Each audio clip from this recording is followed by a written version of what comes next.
Hi friends, we will now read one poem which is about the body language.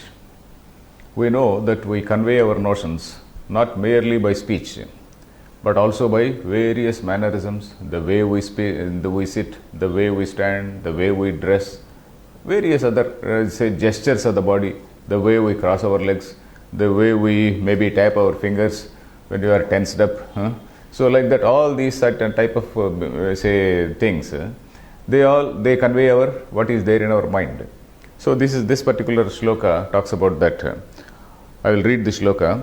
Akarairingitairgatya cheshtaya bhashanena cha netra vaktra vikaraischa lakshyate antargatam manaha. The poet is saying as to how the other man's mind is known. Lakshyate antargatam manaha. Mind is something which is not known to others. Mind is known to others only when we speak. If I just sit like this, my mind is not known to anybody. But if I make some gestures like this and then I move here and there and then do like that, my mind is known. If I speak more, my mind is known more. So the human being is interested in knowing the mind of the other person. It is very essential for having proper relations. It is very essential to know where we stand with respect to the other person. Suppose you are very, very warm to somebody, the other man may not be having the same warmth. The other man may be trying to cheat you.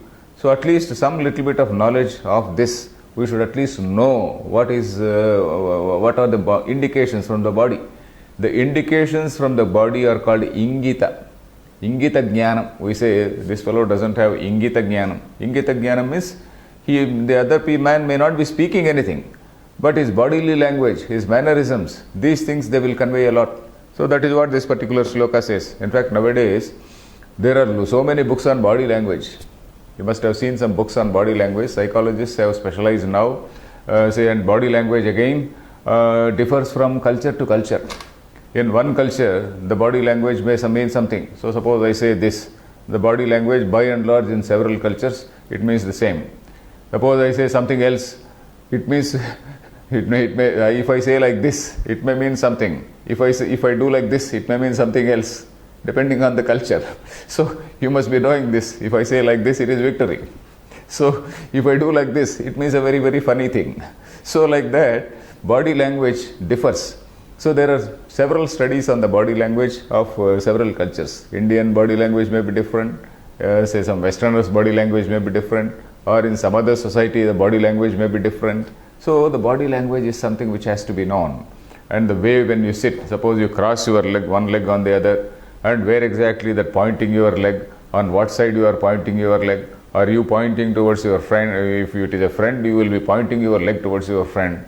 If you are not very much interested, you are pointing your leg to the other side. So like that, there are so many studies which have been made. And by and large, there is some element of truth in them. They may not be absolutely 100% true, but there is some amount of truth in them. So here the poet says, Akaraihi ingitaihi gatya. Akara means an external appearance, the external appearance. Suppose I go to a function, somebody invites me.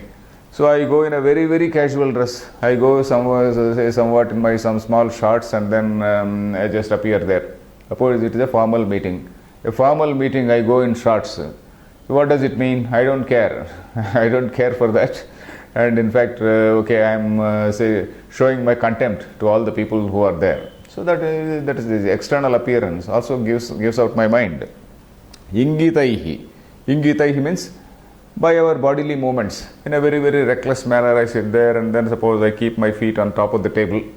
Of course, keeping feet on the top of the table seems to be a normal thing in other cultures. My son is working as a professor somewhere in some university. So here in a university, if a student keeps his feet on the table, it is a great affront. It is a great insult to the teacher. It is something which is unimaginable here. But there in Western society, there the students can be sitting like that, The students will be keeping their feet on, say, top of the table, and still they will be listening, and then they are in a highly relaxed manner. That is not taken as an affront. So like that. So that is a cultural difference. Ingitaihi, gati, gatya. Gati literally means movement. Gati is in English word gait, you can say. Gati and gait are one and the same.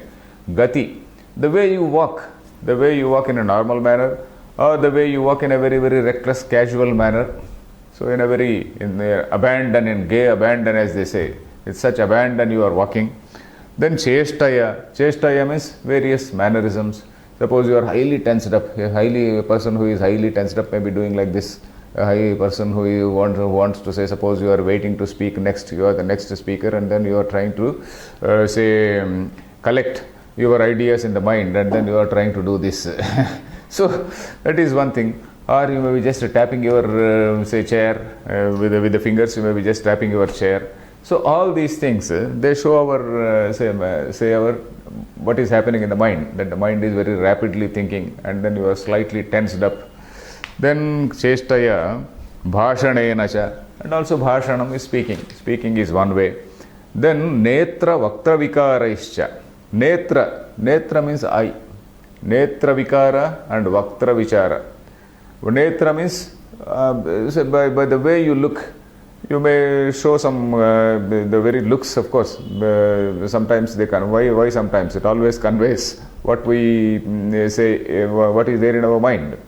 Suppose I say something, your eyes, you are looking with great indifference. Suppose I can find out whether you are looking with some amount of interest, or whether you are looking at me with total indifference. I can find out. Anybody can find out. So that is what we see. Netra vikara. The way you are seeing like this or that side and all that. So that shows the indifference. Or whether the other person is listening to us in a normal way. Vaktra again is face. Vaktra vikara is face. All types of faces you make. So that is very funny, very say another situation where the mind is revealed. Lakshyate antargatam manaha. So not only the speech, but all our manners, the way we dress, the way we behave, the way we sit, the way we stand, the way we walk, the way we tap our fingers, the way we move about, all these things, they speak eloquently about what is there in our mind. So an intelligent man, the ultimate point is, an intelligent man should be able to observe these things. We should not be dumb people. If you are totally dumb, you are not bothered about so many signals coming from the other side. Of course, these people, lovers also send signals to one another. So this applies to them also. So a dumb man may not, or a dumb woman may not be catching the signals from the other side. So the signal, what are the bodily signals? What are the signals from the other side? An intelligent person is supposed to know. So that is what the poet says. So we'll read the poem. Of course, there is nothing very complicated in this poem. Akaraihi, ingitaihi, gatya, chestaya, bhashanena. All these words are in Trutiya Vibhakti. By this, by this, by this, by this, one can know the mind. Netra, vaktra, vikaraischa, lakshyate, antargatam manaha. Antargatam manaha, that is the mind. What is there in the mind is lakshyate, is indicated. Lakshyate is indicated. Lakshyate is different from uchyate. Uchyate is something which is told. Lakshyate means it is indicated. So that lakshyate is a very, very appropriate use here. It is indicated by all these things. So we'll repeat.